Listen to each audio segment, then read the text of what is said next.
स्वागत है। आज की चर्चा आरंभ करेंगे एक छोटी सी कहानी से।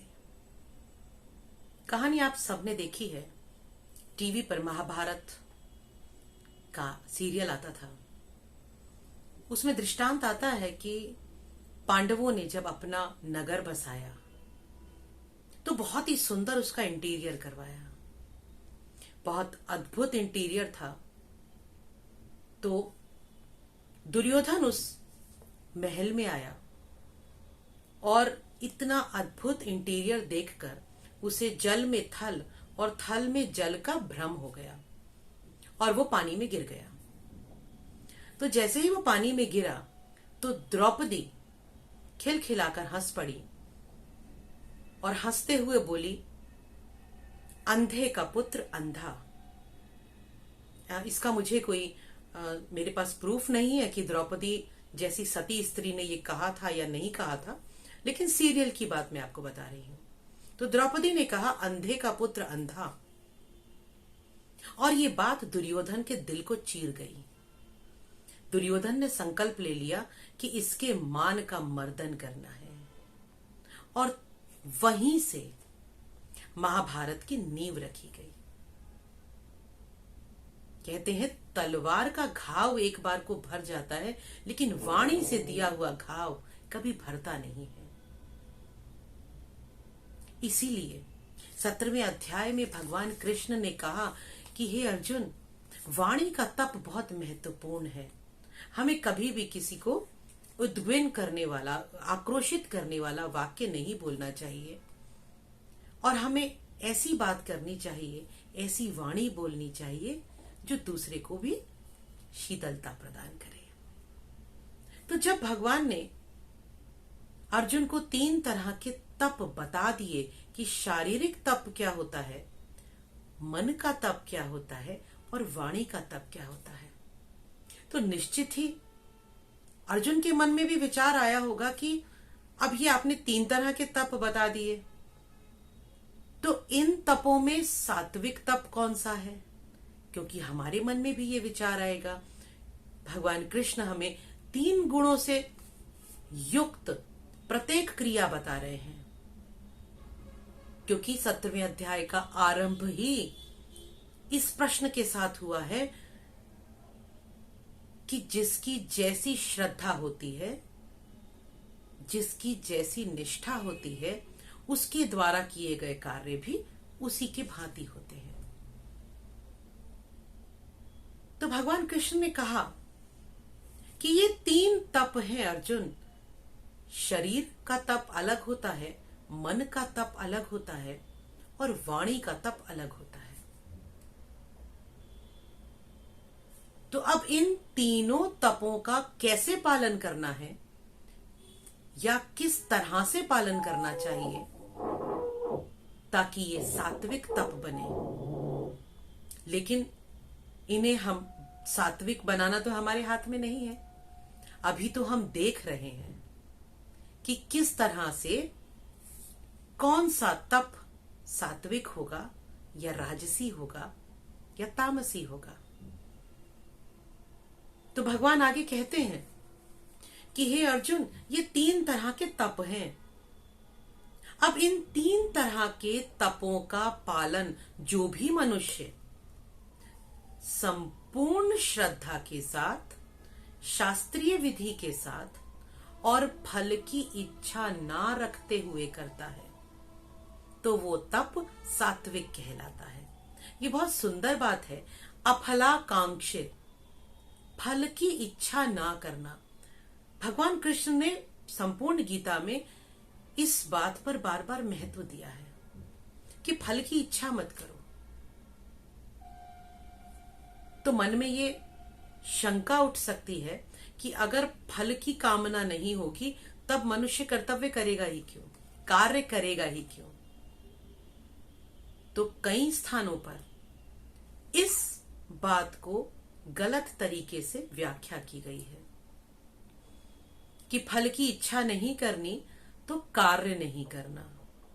भगवान कृष्ण ने ऐसा कहीं नहीं कहा कि कर्तव्य नहीं करना। संपूर्ण गीता कर्म योग पर आधारित है। कर्तव्य कर्म तो करना ही है, लेकिन जब हमारा ध्यान किसी प्रोसेस के रिजल्ट पर ज्यादा होता है तो हमें तनाव पैदा होता है, क्योंकि हम चाहते हैं कि रिजल्ट हमारी इच्छा अनुसार मिले। तो जब हमारा फोकस रिजल्ट पर रहता है तो प्रोसेस में ध्यान नहीं रहता, और रिजल्ट के तनाव के कारण प्रोसेस को 100% एफिशिएंसी से हम कर नहीं पाते। तो भगवान कृष्ण ने कहा कि फल की चिंता मत करो, फल की इच्छा मत करो, 100% एफिशिएंसी अपने प्रोसेस में दो, क्योंकि फल देने का काम मेरा है।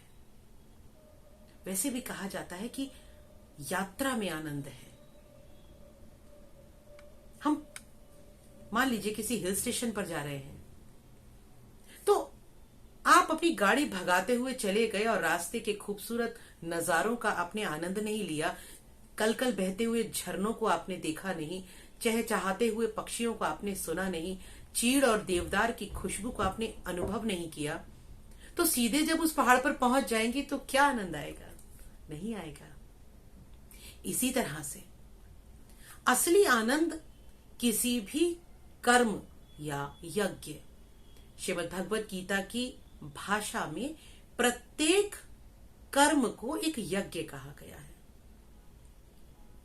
किसी ध्येय की प्राप्ति के लिए जो कर्म किया जाता है, एक सीक्वेंस ऑफ एक्शंस जो होता है, उसे यज्ञ कहते हैं। तो हमें फल की इच्छा नहीं करनी। तो यहां पर तीनों प्रकार के तपों को बताते हुए भगवान कृष्ण कहते हैं कि हे अर्जुन, श्रद्धया परया तप्तन तपस त्रिविधिन नरैहि। तीनों तरह के तपों को जो नर करते हैं, जो मनुष्य करते हैं, कैसे करते हैं? अफलाकांक्षीभिर युक्तैः सात्विकं परिचक्षते। फल की कामना नहीं करते, फल की आकांक्षा नहीं करते, अपना कर्तव्य मानकर उस काम को करते हैं। जैसे विद्यार्थी का कर्तव्य है कि उसे पढ़ना है, ज्ञान अर्जन करना है।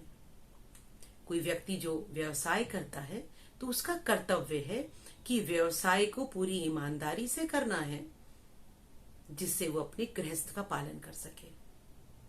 तो व्यवसाय उसका कर्तव्य कर्म है, व्यवसाय उसका यज्ञ है। 100% एफिशिएंसी के साथ उस कर्म को करना है। अब आप कहेंगे कि व्यवसाय में अगर फल की इच्छा नहीं की तो फिर हम व्यवसाय करें क्यों? फल की इच्छा, व्यवसाय का जो आउटपुट होता है वो ऑटोमेटिकली प्रॉफिट होता है। तो अगर व्यवसाय की पूरी प्रोसेसिंग में 100% एफिशिएंसी और फोकस को पूरा रखते हुए हम काम करेंगे तो प्रॉफिट तो ऑटोमेटिकली आउटपुट है ही। लेकिन अगर फोकस प्रॉफिट पर है तो प्रोसेस में भूल होनी संभव है। तो इसीलिए यज्ञ को अफलाकांक्षिर, फल की कामना से युक्त होकर नहीं करना है, लेकिन पूरी निष्ठा के साथ करना है, तो वो सात्विक कहलाएगा। उसके बाद आगे कहा भगवान कृष्ण ने कि जरूरी तो नहीं है ना कि इस पृथ्वी पर सभी लोग सात्विक हों, लेकिन कर्म तो बहुत लोग करते हैं। तो कुछ लोग ऐसे भी हैं जो सत्कार के लिए, सम्मान के लिए, नेम एंड फेम के लिए काम करते हैं। तो अगर वो कार्य कर रहे हैं तो क्या वो कार्य बुरा है? ना, बुरा तो कुछ है ही नहीं, बुरा तो कुछ है ही नहीं। इस सृष्टि में प्रत्येक वस्तु, प्रत्येक विचार, प्रत्येक भाव, प्रत्येक कर्म उस परम ऊर्जा के द्वारा नियंत्रित है, बुरा नहीं हो सकता। बस फल अलग अलग होते हैं।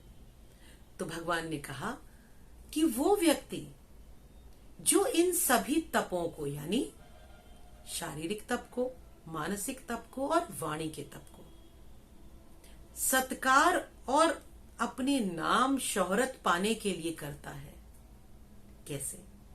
एग्जाम्पल के तौर पर, कोई व्यक्ति हृदय में तो कठोर भावना रखता है, लेकिन मीठी वाणी बोलकर अपना काम निकलवाना चाहता है।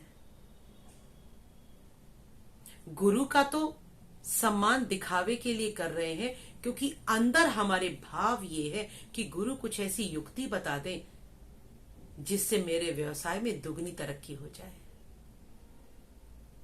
तो सामने से तो गुरु की पूजा हो रही है।